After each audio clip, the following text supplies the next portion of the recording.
Hello everyone, welcome to my channel. मैं ये video series बना रही हूँ जहाँ मैं शेयर कर रही हूँ हमारी जर्नी विद माय फादर, जिन्हें 12 साल पहले ब्रेन स्ट्रोक आया था, जिसमें उनकी स्पीच पूरी तरह से चली गई थी और उनकी right side of body affect हुई थी। इस वीडियो सीरीज को बनाने का मेरा एम ये है कि हमने इस 12 साल की जर्नी में उनमें जो चेंजेस देखे और जो हमने अगर अच्छे स्टेप्स लिए, सही स्टेप्स लिए या जो गलतियां की, अगर मैं उन्हें यहाँ शेयर करके किसी की भी थोड़ी भी मदद कर सकती हूँ तो मुझे इस बात की बहुत खुशी होगी। मैं यहाँ पे छोटे छोटे वीडियोस बना रही हूँ ताकि जिस भी पार्ट के बारे में मैं फोकस कर रही हूँ उसके बारे में अगर आप देखना चाहें तो वही वीडियो देखें। इस वीडियो में मैं बात कर रही हूँ उनकी पर्सनालिटी में इमीडिएटली जो चेंजेस आए और जो कुछ हैबिट्स में भी चेंज आए, जो अचानक एकदम से स्ट्रोक के बाद हुआ और उसके बाद ओवर द इयर्स भी हुआ, जिन्हें हमें सरप्राइज भी किया, जिनके बारे में हमने डॉक्टर्स से बात भी की, लेकिन हमें इसके बारे में बहुत कंक्रीट, बहुत क्लियर एक्सप्लेनेशन नहीं मिली और हमने उसे वैसे ही एक्सेप्ट किया है। हो सकता है ऐसा ही कुछ और किसी के साथ भी हो रहा हो और हो सकता है कुछ डिफरेंट हो रहा हो। तो in any case I am sharing it here, I hope it helps. सबसे पहला जो पॉइंट, जो चेंज था वो पर्सनालिटी लेवल नहीं था और ये हमें मालूम था कि ये शायद मोस्ट प्रॉब्ली मेडिसिन की वजह से हुआ, क्योंकि मेरे फादर को पहले पेसमेकर भी लगा था और उसके बाद भी ये चेंज उनकी बॉडी में आया था। एक्यूट कॉन्स्टिपेशन उन्हें हुई थी, उनको सब तरह की दवाइयां दी जा रही थी, स्टूल सॉफ्टनर्स, लैक्सेटिव्स, एवरीथिंग, लेकिन उसके बावजूद भी बहुत दिन तक उन्हें बहुत ज्यादा कॉन्स्टिपेशन थी। इसके और ज्यादा डिटेल्स में मैं नहीं जा रही हूँ क्योंकि हो सकता है किसी को वो प्रॉब्लम हो रही हो, किसी को नहीं, क्योंकि there is such a wide long list of ये साइड इफेक्ट्स दैट किसी को कोई होता है, कुछ साइड इफेक्ट होता है, किसी को कुछ। तो ये डेफिनेटली हुआ। हमने डॉक्टर से बात की, उन्होंने और लैक्सेटिव्स ऐड किए, लेकिन बहुत टाइम लगा इस चीज को सॉल्व होने के लिए। तो ये एक सबसे पहली प्रॉब्लम थी जो स्पीच के अलावा हम जिस चीज को ऑब्जर्व किए और हम काफी परेशानी में रहे इस चीज को लेके, वो खुद भी बहुत परेशान रहे। सेकंड, वो सब कुछ समझ पा रहे थे इमीडिएटली होश आने के बाद, ये हमें हॉस्पिटल में ही पता चल गया था।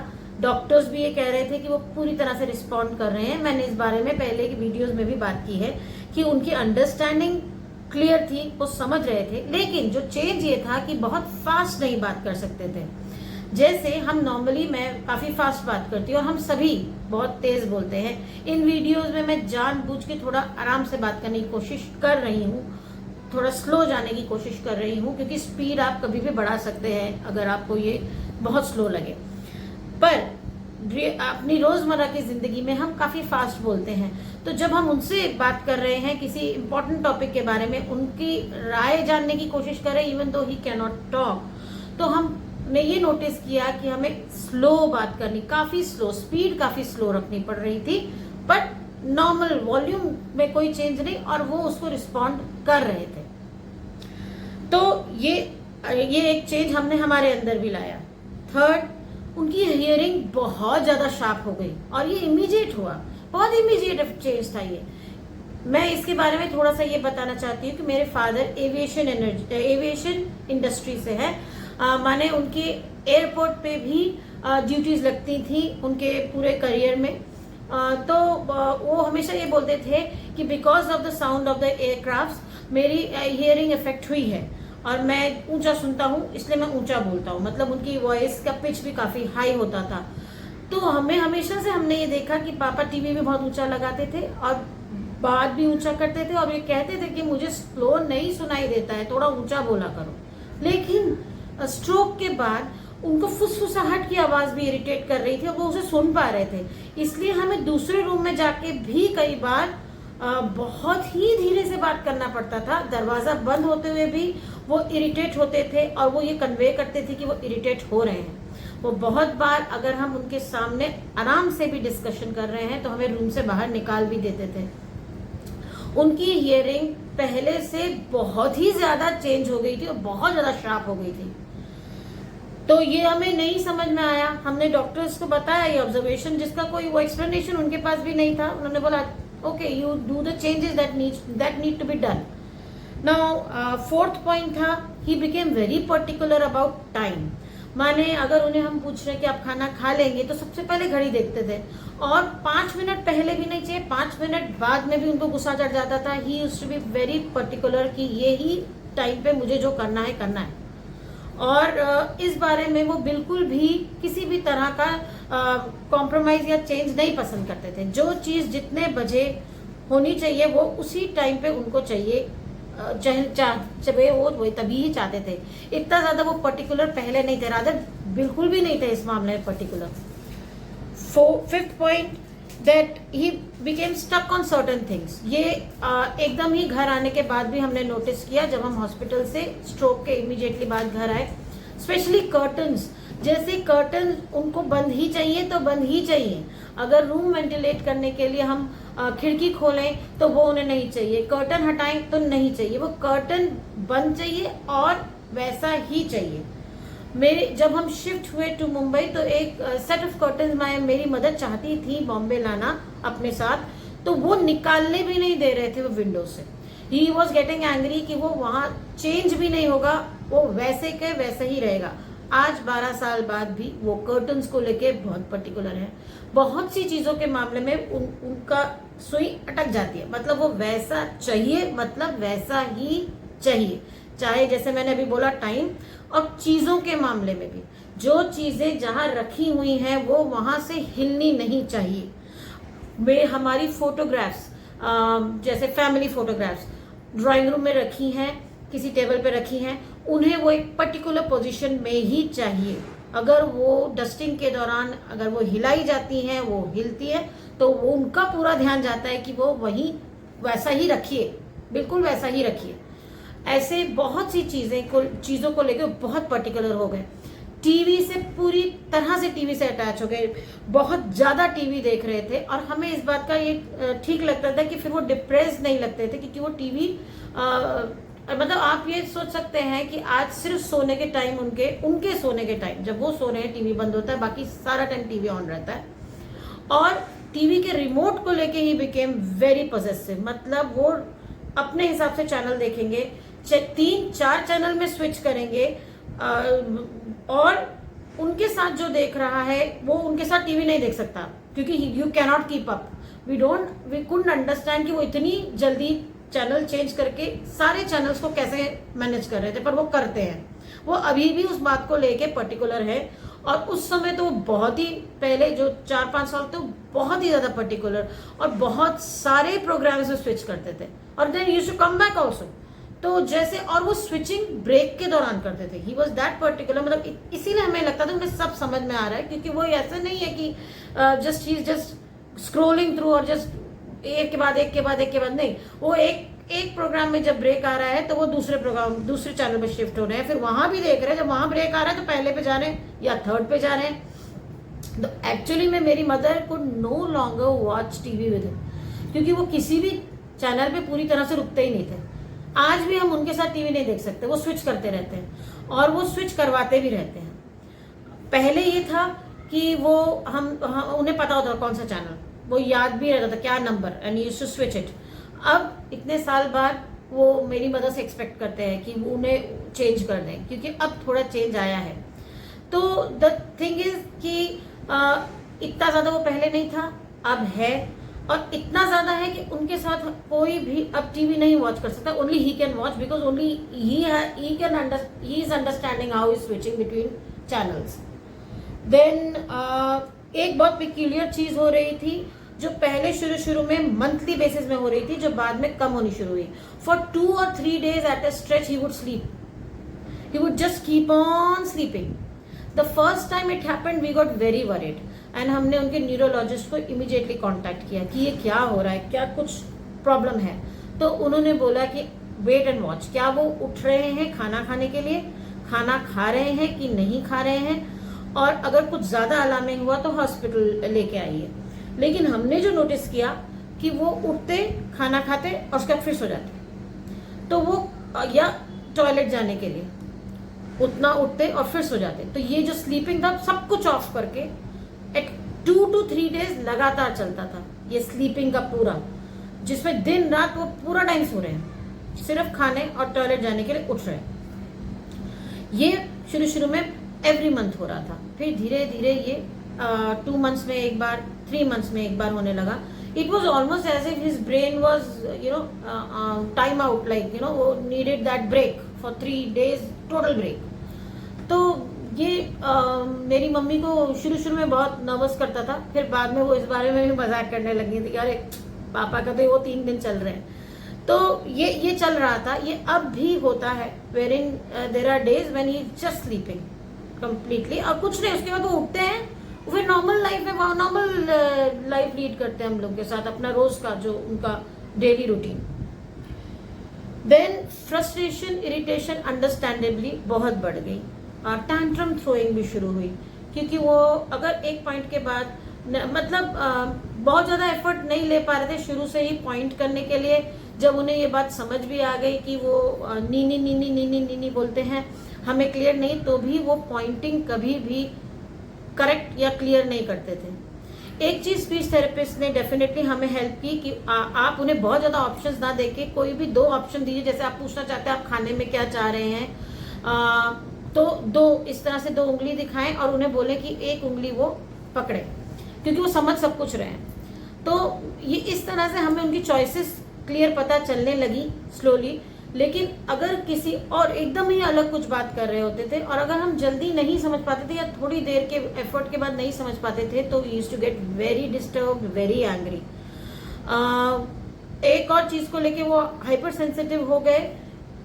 जो मेरी मदर का एनालिसिस था कि क्योंकि अब वो डिपेंडेंट थे, तो वो उन्हें ये बात नहीं अच्छी लगती थी कि अगर उन्हें मम्मी या हम कुछ ये बोले कि अभी आप इस तरह से ये चीज को ऐसे कर ले क्या, तो चेंजेस तो उन्हें पसंद थे ही नहीं।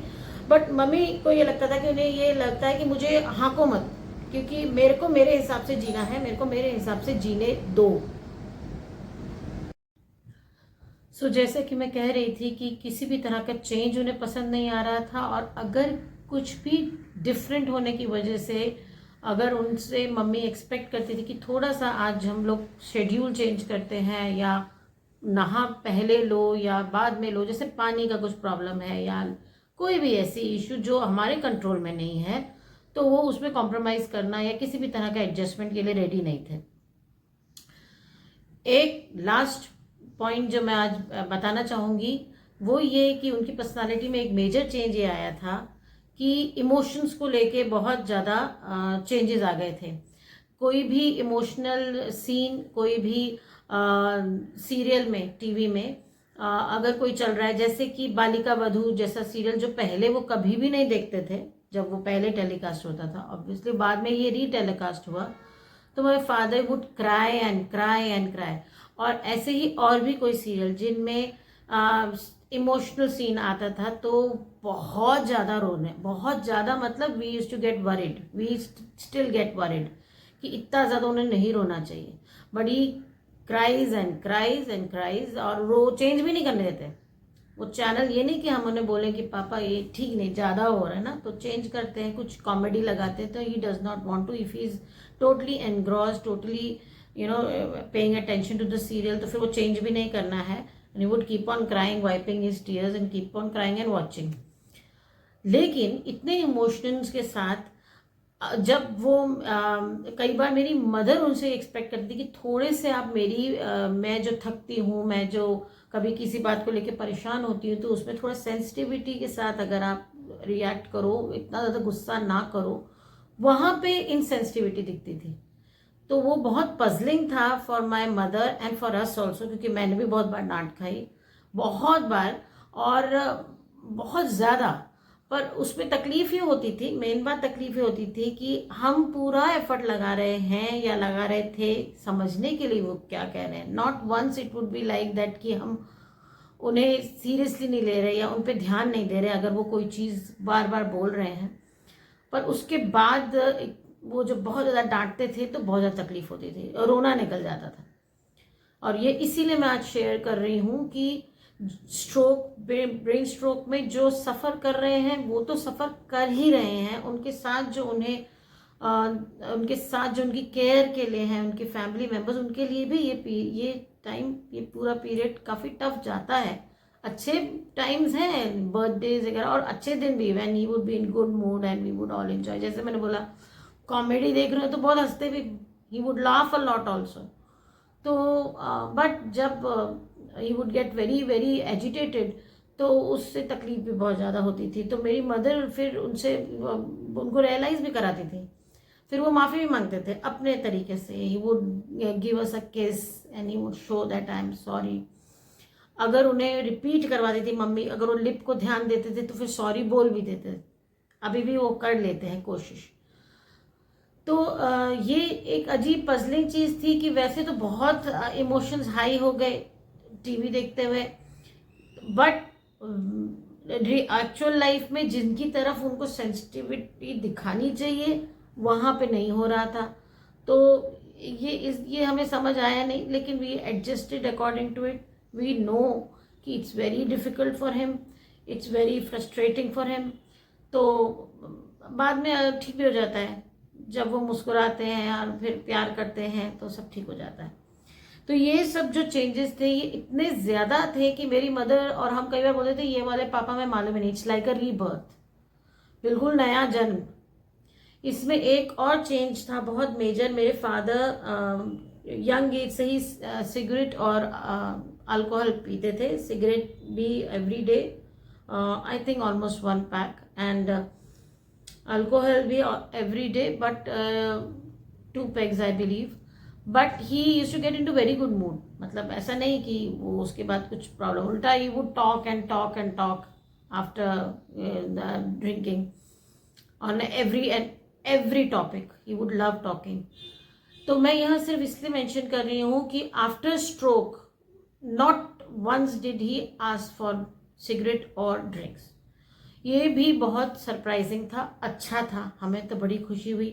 Doctors were expecting withdrawal problems because इतने साल around, I guess he was 45 years smoking and drinking, क्योंकि यंग से ही शुरू किया। He was 66 when he suffered from stroke, but not even once. Cigarette हमारे घर में और कोई पीता नहीं, तो वो तो उनके सामने आई नहीं, पर drinks occasionally on new years से if my husband is taking, वो कोशिश करते थे कि दूसरे रूम में लें या उनके सामने ना करें। लेकिन अगर उन्हें पता भी चलता था उन्होंने कभी नहीं मांगा, कभी टीवी में देखते हुए भी नहीं बोला। जो मेरी मदर को डर था कि अगर ये मांगेंगे तो हम क्या करेंगे, और डॉक्टर ने बोला था नहीं नहीं दे सकते हो आप, तो उन्हें समझाइएगा, पर वो ज़रूरत नहीं पड़ी।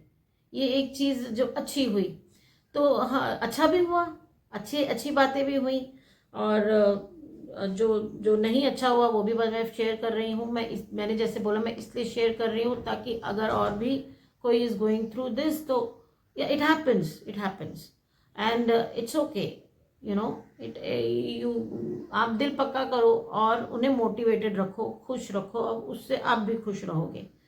और of course bottom line is कि जिन्होंने जो सफ़र कर रहे स्ट्रोक से, उनकी विल पावर स्ट्रांग होनी बहुत ज़्यादा ज़रूरी है। तो ये जो पर्सनालिटी में मेजर चेंजेस आए, हैबिट्स में मेजर चेंजेस आए, जो मुझे अभी पूरी तरह से ध्यान है। अगर कोई कुछ नया हुआ तो मैं नया वीडियो बनाऊंगी बाद में, लेकिन अभी मैंने पूरे लिस्ट बना के क्लियर यहाँ पे बताने की कोशिश की है कि देयर वाज मेजर चेंज, इतना ज़्यादा कि हमें लगता था ये नए पापा हैं। माय मदर यूज्ड टू से इस बंदे से मेरी शादी नहीं हुई थी, for good things as well as not so good things. So I am hoping that this helps in some way, to it helps in some way. और भी वीडियोस में बनाती रहूँगी और भी टॉपिक्स पे। Thank you for your attention, thank you for your time. If you like what I'm doing, kindly like it, subscribe my channel. Thank you so much.